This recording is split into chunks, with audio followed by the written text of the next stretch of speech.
ನಮಸ್ಕಾರ. ಜಿನಿ ನ್ಯೂಸ್ ವೀಕ್ಷಕರಿಗೆ ಸ್ವಾಗತ. ಮುಖ್ಯಮಂತ್ರಿ ಸಿದ್ದರಾಮಯ್ಯ ಅವರು ನಿನ್ನೆ ಕೂಡ ಸಿಟಿ ರೌಂಡ್ಸ್ ನಡೆಸಿದ್ದಾರೆ. ಮೇ 20ರಂದು ಮಳೆಯಿಂದ ಹಾನಿಗೊಳಗಾದ ಕೆಲವು ಪ್ರದೇಶಗಳಿಗೆ ಭೇಟಿ ನೀಡಿದ್ದ ಅವರು ನಿನ್ನೆಯೂ ಕೂಡ ಅತಿವೃಷ್ಟಿಯಿಂದ ಹಾನಿಗೀಡಾದ ಪ್ರದೇಶಗಳಿಗೆ ಭೇಟಿ ನೀಡಿದ್ದರು. Silk board, Yelahanka, Sai layout ಗಳಿಗೆ ಭೇಟಿ ನೀಡಿದ ಮುಖ್ಯಮಂತ್ರಿಗಳು ಜನರ ಸಮಸ್ಯೆಗಳನ್ನು ಆಲಿಸಿದರು. ಸಿಲ್ಕ್ ಬೋರ್ಡ್ ಜಂಕ್ಷನ್ನಲ್ಲಿ 4 ಕಡೆಗಳಿಂದಲೂ ನೀರು ಹರಿದು ಬರುತ್ತಿದೆ. ಮೆಟ್ರೋ, ಬಿಬಿಎಂಪಿ ಹಾಗೂ ರಾಷ್ಟ್ರೀಯ ಹೆದ್ದಾರಿಯ ಸಮನ್ವಯದಿಂದ ಈ ಸಮಸ್ಯೆಯನ್ನು ಬಗೆಹರಿಸಬೇಕಾಗುತ್ತದೆ ಎಂದು ಮುಖ್ಯಮಂತ್ರಿಗಳು ಅಭಿಪ್ರಾಯಪಟ್ಟರು. ಮಾನ್ಯದ ಟೆಕ್ ಪಾರ್ಕ್ ಬಳಿ ರಾಜಕಾಲುವೆ ಒತ್ತುವರಿ ಗಮನಿಸಿದ ಮುಖ್ಯಮಂತ್ರಿಗಳು ಕೂಡಲೇ ಒತ್ತುವರಿಯನ್ನು ತೆರವುಗೊಳಿಸುವಂತೆ ಅಧಿಕಾರಿಗಳಿಗೆ ಸೂಚಿಸಿದರು. ಮುಖ್ಯಮಂತ್ರಿಗಳ ಸಿಟಿ ರೌಂಡ್ಸ್ಗೆ ಉಪಮುಖ್ಯಮಂತ್ರಿ ಡಿಕೆ ಶಿವಕುಮಾರ್, ಸಚಿವರಾದ ಕೆಜೆ ಜಾರ್ಜ್, ಭೈರತಿ ಸುರೇಶ್, ಶಾಸಕರು ಹಾಗೂ ಅಧಿಕಾರಿಗಳು ಸಾಥ್ ನೀಡಿದ್ದರು.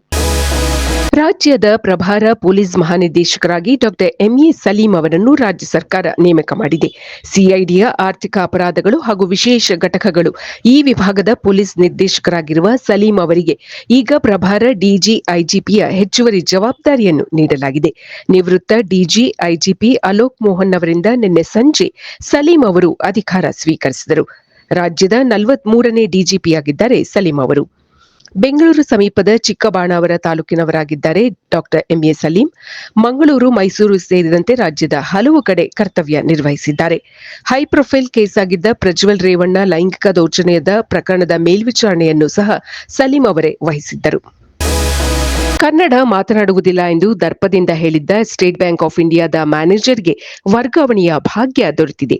ಬೆಂಗಳೂರಿನ ಬಡಾವಣೆಯೊಂದರಲ್ಲಿ ಗ್ರಾಹಕರೊಂದಿಗೆ ಇತ್ತೀಚೆಗೆ ವಾಗ್ವಾದ ನಡೆಸಿದ್ದ ಎಸ್ಬಿಐನ ಮ್ಯಾನೇಜರ್ ಕನ್ನಡ ಮಾತನಾಡುವುದಿಲ್ಲ ಎಂದು ಕಡಾಖಂಡಿತವಾಗಿ ಹೇಳಿದ್ದರು.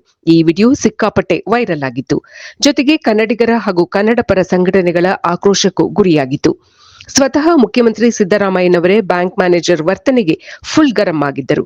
ಈ ಎಲ್ಲ ಹಿನ್ನೆಲೆಯಲ್ಲಿ ಸ್ಟೇಟ್ ಬ್ಯಾಂಕ್ ಆಫ್ ಇಂಡಿಯಾ ವಿವಾದಕ್ಕೆ ಒಳಗಾಗಿರುವ ಮಹಿಳಾ ಅಧಿಕಾರಿಯನ್ನು ಟ್ರಾನ್ಸ್ಫರ್ ಮಾಡಿದೆ. ಬ್ಯಾಂಕ್ನ ಅಧಿಕಾರಿಗಳು ಹಾಗೂ ಸಿಬ್ಬಂದಿಗಳು ಯಾವ ರಾಜ್ಯದಲ್ಲಿ ಕಾರ್ಯನಿರ್ವಹಿಸುತ್ತಾರೋ ಆ ರಾಜ್ಯದ ಭಾಷೆ ಮಾತನಾಡುವಂತೆ ಆರ್ಬಿಐ ಸೂಚಿಸಿದೆ. ಹಾಗಾಗಿ ಕರ್ನಾಟಕದಲ್ಲಿ ಕೆಲಸ ನಿರ್ವಹಿಸುತ್ತಿರುವವರು ಕಡ್ಡಾಯವಾಗಿ ಕನ್ನಡ ಮಾತನಾಡಬೇಕೆಂದು ಕನ್ನಡ ಪರ ಸಂಘಟನೆಗಳು ಆಗ್ರಹಿಸಿದ್ದವು. ದೆಹಲಿಯಿಂದ ಶ್ರೀನಗರಕ್ಕೆ ತೆರಳುತ್ತಿದ್ದ ಇಂಡಿಗೋ ವಿಮಾನ ಪ್ರತಿಕೂಲ ಹವಾಮಾನದಿಂದ ಏರ್ ಟರ್ಬ್ಯುಲೆನ್ಸ್ಗೆ ಸಿಲುಕಿದ್ದ ಘಟನೆ ಬುಧವಾರ ಸಂಜೆ ನಡೆದಿದೆ. ಗಾಳಿಯ ತೀವ್ರ ಏರಿಳಿತದಿಂದ ಉಂಟಾಗಿದ್ದ ಪ್ರಕ್ಷುಬ್ಧತೆಯಿಂದಾಗಿ ವಿಮಾನ ಜೋರಾಗಿ ಅಲುಗಾಡಿದೆ. ಒಳಗಿದ್ದ ಪ್ರಯಾಣಿಕರು ತೀವ್ರವಾಗಿ ಭಯಗೊಂಡಿದ್ದರು. ತಕ್ಷಣವೇ ವಿಮಾನದ ಪೈಲಟ್ ತುರ್ತು ಪರಿಸ್ಥಿತಿ ಎಂದು ಘೋಷಿಸಿದ್ದರು. ಆದರೆ ಯಾವುದೇ ಅನಾಹುತವಾಗದೆ ವಿಮಾನ ಸುರಕ್ಷಿತವಾಗಿ ಶ್ರೀನಗರದಲ್ಲಿ ಇಳಿದಿದೆ. ದೆಹಲಿಯಿಂದ ಶ್ರೀನಗರಕ್ಕೆ ಹೊರಟಿದ್ದ ವಿಮಾನ ಆಲಿಕಲ್ಲು ಮಳೆಗೆ ಎದುರಾಗಿತ್ತು. ಈ ಸಂದರ್ಭದಲ್ಲಿ ಗಾಳಿಯ ಒತ್ತಡದಿಂದಾಗಿ ವಿಮಾನ ಅಲುಗಾಡಲು ಆರಂಭಿಸಿತು. ಸಾವಿನ ಸಮೀಪ ಹೋದ ಅನುಭವವಾಯಿತು ಎಂದು ಪ್ರಯಾಣಿಕರು ತಮಗಾದ ಭಯದ ಅನುಭವವನ್ನು ತಿಳಿಸಿದ್ದಾರೆ. ಯಳಂದೂರು ತಾಲೂಕಿನ ಕಪ್ಪು ಬೆಲ್ಲಕ್ಕೆ ಮಾರುಕಟ್ಟೆಯಲ್ಲಿ ಬೇಡಿಕೆ ಹೆಚ್ಚಾಗಿದೆ. ಹಾಗಾಗಿ ರಾಸಾಯನಿಕ ಮುಕ್ತ ಬೆಲ್ಲ ಹಾಗೂ ಕಾಕಂಬಿ ಉತ್ಪಾದನೆಯತ್ತ ರೈತರು ಗಮನ ಹರಿಸುತ್ತಿದ್ದಾರೆ. ಯಳಂದೂರು ತಾಲೂಕಿನಲ್ಲಿ ಪ್ರತಿ ವರ್ಷ ಕಬ್ಬು ಬೆಳೆಗಾರರ ಸಂಖ್ಯೆ ಕುಸಿಯುತ್ತಿದ್ದು, ಬೆಲ್ಲ ತಯಾರಿಸುವ ಅಲೆಮನೆಗಳ ಸಂಖ್ಯೆಯೂ ಕೂಡ ಕ್ಷೀಣವಾಗುತ್ತಿದೆ. ಇದರ ನಡುವೆಯೂ ಈಚೆಗೆ ಸಾರ್ವಜನಿಕರು ಕಪ್ಪು ಬೆಲ್ಲ ಕೊಳ್ಳುವತ್ತ ಚಿತ್ತ ಹರಿಸುತ್ತಿದ್ದಾರೆ. ಆರೋಗ್ಯದ ದೃಷ್ಟಿಯಿಂದ ಮನೆಯ ಬಳಕೆಯಿಂದ ಹಿಡಿದು ಮದುವೆ, ಗೃಹ ಪ್ರವೇಶ ಸಹಿತ ಎಲ್ಲಾ ಸಮಾರಂಭಗಳಿಗೆ ಶುದ್ಧ ಬೆಲ್ಲಕ್ಕೆ ಮುಂಗಡ ನೀಡುತ್ತಿರುವುದು ಬೇಡಿಕೆ ಹೆಚ್ಚಾಗುವಂತೆ ಮಾಡಿದೆ. ಒಂದು ವಾರದಿಂದ ತಾಲೂಕಿನಲ್ಲಿ ಉತ್ತಮ ಮಳೆಯಾಗುತ್ತಿದ್ದು ಕಬ್ಬು ಪೂರೈಕೆ ಕಡಿಮೆಯಾಗಿದೆ. ಆಲೆಮನೆಗಳು ಬಿಸಿಲಿನ ಕೊರತೆಯಿಂದ ಬೆಲ್ಲದ ಉತ್ಪಾದನೆ ನಿಲ್ಲಿಸಿದೆ. ಉರುವಲಿಗೆ ಅನುಕೂಲ ಇರುವ ಆಲೆಮನೆಗಳು ಹೆಚ್ಚು ವೆಚ್ಚ ಬೇಡುವ ಬಿಳಿ ಬೆಲ್ಲದ ಬದಲಾಗಿ ಕಡಿಮೆ ವೆಚ್ಚದಲ್ಲಿ ತಯಾರಾಗುವ ರಾಸಾಯನಿಕ ಮುಕ್ತ ಬೆಲ್ಲ ತಯಾರಿಸುತ್ತಿದ್ದು ಸ್ಥಳದಲ್ಲಿಯೇ ಮಾರಾಟವಾಗುತ್ತಿದೆ ಎಂದು ರೈತರು ತಿಳಿಸಿದ್ದಾರೆ. ಇದು ಈ ದಿನದ ಸುದ್ದಿಗಳು.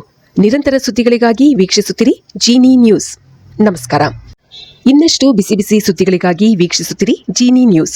ಇದು ರೀಲ್ ಅಲ್ಲ, ರಿಯಲ್ ನ್ಯೂಸ್. ಯಾರಿಗೂ ಹೆದರದ, ಯಾರಿಗೂ ಹೆದರಿಸದ ರಿಯಲ್ ನ್ಯೂಸ್, ಜಿನಿ ನ್ಯೂಸ್.